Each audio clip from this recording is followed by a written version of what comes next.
Hi guys, welcome to my channel. మీరు చాలా videos చూసి ఉంటారు. పట్టీలు క్లీన్ చేసుకోవడానికి వాషింగ్ సోడాలో వేసి చేస్తూ ఉంటారు. అలా చేయడం వల్ల పెద్ద రిజల్ట్ ఏం రాదు. మీరు ఇంట్లోనే ఇలా ఒక లిక్విడ్ ఉంటే చాలు, క్లీన్ చేసుకోవచ్చు.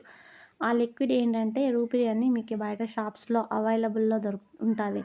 ఇలా లిక్విడ్ పట్టీల పైన కొద్ది కొద్దిగా వేసి బ్రష్తో క్లీన్ చేస్తూ ఉంటే తెల్లగా మెరిసిపోతాయి.